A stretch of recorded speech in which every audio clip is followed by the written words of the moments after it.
Hi, അസ്സലാമു അലൈക്കും റഹ്മത്തുള്ളാഹി വബറകാതുഹു. കൂട്ടുകാരെ, മുഹമ്മദ് നബി സല്ലല്ലാഹു അലൈഹി വസല്ലം തങ്ങളുടെ ഒരു ഹദീസിൻ്റെ ആശയത്തിലെ വെളിച്ചത്തിൽ നമ്മളൊരു വ്യക്തിയെ തിരിച്ചറിയുന്നത്, ഒരു വ്യക്തിയെ മനസ്സിലാക്കുന്നതിന് 3 മാനദണ്ഡങ്ങളാണുള്ളത്, 3 മാർഗങ്ങളാണുള്ളത്. ഒരു വ്യക്തി നല്ലവനാണോ കെട്ടവനാണോ, അയാൾ സത്യസന്ധനാണോ, അയാൾ സംസ്കാരമുള്ള വ്യക്തിയാണോ, ചതിക്കുന്നവനാണോ, നന്മയുള്ള ആളാണോ എന്നൊക്കെ തിരിച്ചറിയാൻ വേണ്ടി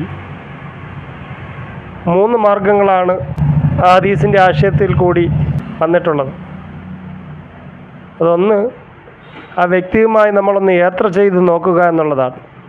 ഒരു വ്യക്തി നല്ലയാളാണോ കെട്ടയാളാണോ എന്ന് അറിയുന്നതിന് മുമ്പ് അത് തിരിച്ചറിയാൻ വേണ്ടി നമ്മളൊന്ന് യാത്ര ചെയ്ത് നോക്കുക, ആ വ്യക്തിയുമായി ഒന്ന് യാത്ര ചെയ്ത് നോക്കുക. രണ്ടാമത്തെ മാർഗം എന്ന് പറയുന്നത്, ആ മനുഷ്യനുമായി പണമിടപാട് നടത്തി നോക്കുക. സാമ്പത്തിക ഇടപാടുകൾ, ധനം ചിലവഴിച്ചുകൊണ്ടുള്ള പ്രക്രിയകൾ, വ്യവഹാരങ്ങൾ ആ വ്യക്തിയുമായി നമ്മൾ നടത്തുക എന്നുള്ളതാണ്. മൂന്നാമത്, ഒരു വ്യക്തി നല്ലവനാണോ കെട്ടവനാണോ എന്ന് തിരിച്ചറിയാൻ വേണ്ടി അയാൾ സ്വഭാവശുദ്ധിയുള്ള ആളാണോ, അത് ചീത്ത മനുഷ്യനാണോ എന്നറിയാൻ വേണ്ടി ഒരു മനുഷ്യനുമായി നമ്മൾ സഹവസിക്കുക. 3 കാര്യങ്ങളാണ് ഇതിൽ പറഞ്ഞത്. ഒന്ന്, ഒരു വ്യക്തിയെ തിരിച്ചറിയാൻ വേണ്ടി അയാളോടൊപ്പം നമ്മൾ യാത്ര ചെയ്ത് നോക്കുക. 2, സാമ്പത്തിക ഇടപാടുകൾ അയാളുമായി നടത്തി നോക്കുക. 3, ആ വ്യക്തിയുമായി നമ്മൾ ഒരു ദിവസമെങ്കിലും താമസിക്കുക, സഹവസിക്കുക.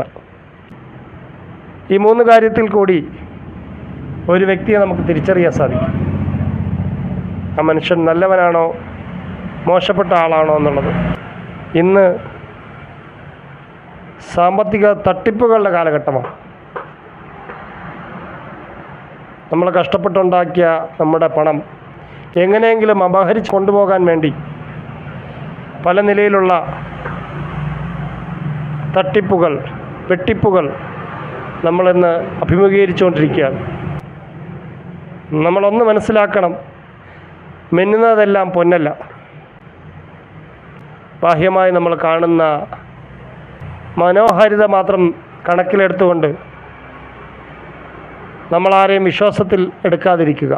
പ്രത്യേകിച്ചും ഓൺലൈൻ തട്ടിപ്പുകളുടെ ഒരു കാലഘട്ടമാണിത്. നമ്മൾ വളരെ കഷ്ടപ്പെട്ട് ഓരോ രൂപയും എങ്ങനെയാണ് ഉണ്ടാക്കുന്നത് എന്ന് നമുക്ക് അറിയാവുന്നതാണ്.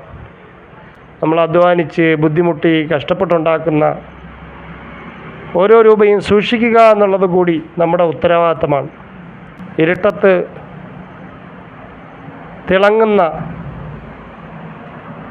മാണിക്യമാണെന്ന് തെറ്റിദ്ധരിച്ചുകൊണ്ട് ആ തിളക്കം കണ്ടിട്ട് യഥാർത്ഥത്തിൽ അത് പാമ്പിൻ്റെ കണ്ണായിരുന്നു. പക്ഷെ നമ്മൾ ആ തിളക്കം കണ്ടിട്ട് മാണിക്യമാണെന്ന് തെറ്റിദ്ധരിച്ചാൽ തീർച്ചയായും പാമ്പിൻ്റെ കടി നമ്മൾ കൊള്ളേണ്ടി വരും.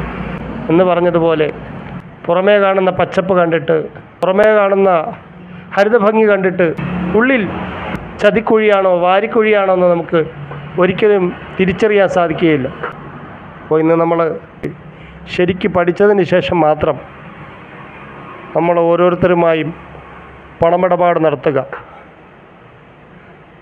നമുക്ക് 1 രൂപ പോലും ആരും വെറുതെ തരികയില്ല എന്ന് നമ്മൾ ഓർമ്മിക്കുക. പല മാധ്യമങ്ങളിൽ കൂടി, പല ഉപാധികളിൽ കൂടി നമ്മൾ വളരെ അധ്വാനിച്ചുണ്ടാക്കിയ ധനം അപഹരിച്ചു കൊണ്ടുപോകാൻ വേണ്ടി പല ആളുകളും കണ്ണും നട്ട് നമ്മളിലേക്ക് നോക്കിയിരിക്കുകയാണെന്ന് നമ്മൾ ഗൗരവപൂർവ്വം ചിന്തിക്കുക.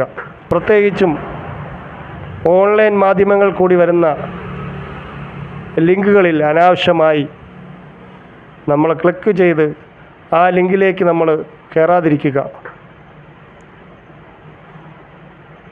പണത്തോടുള്ള വ്യാമോഹം കൊണ്ട് നമ്മൾ പണം ഇരട്ടിപ്പിക്കുക എന്നുള്ള ആ സംഭവത്തിലേക്ക് ഒരിക്കലും പോകാതിരിക്കുക. ഒരു 10 രൂപ 100 രൂപ ആവണമെങ്കിൽ, അല്ലെങ്കിൽ 10 രൂപ 20 രൂപ ആവണമെങ്കിൽ അതിനനുസരിച്ച് ന്യായമായ ഒരു അധ്വാനം അതിൻ്റെ പിന്നിലുണ്ട്. ഇതിന് എളുപ്പ വഴികളില്ല എന്ന് നമ്മൾ തിരിച്ചറിയുക. അപ്പോൾ അങ്ങനെ വരുന്ന പരസ്യങ്ങൾ കണ്ണുമടച്ചുകൊണ്ട് നമ്മൾ വിശ്വസിക്കാതിരിക്കുക. നേരത്തെ പറഞ്ഞ വാക്ക് ഞാൻ ഒരിക്കൽ കൂടി പറയട്ടെ, മിന്നുന്നതെല്ലാം പൊന്നല്ല. ബാഹ്യമായ മോടി കണ്ടുകൊണ്ട് നമ്മൾ അപകടങ്ങൾ ചെന്ന് പതിക്കാതിരിക്കുക.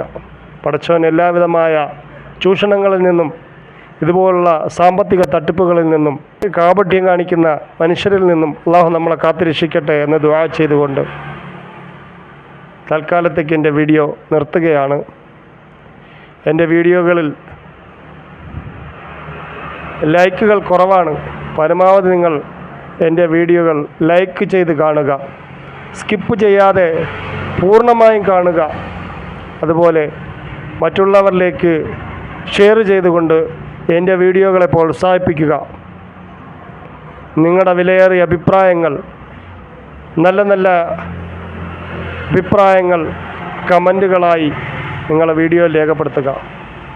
വീണ്ടും മറ്റൊരു വിഷയവുമായി കണ്ടുമുട്ടുന്നത് വരെ അസ്സലാമു അലൈക്കും റഹ്മത്തുള്ളാഹി വബറകാതുഹു.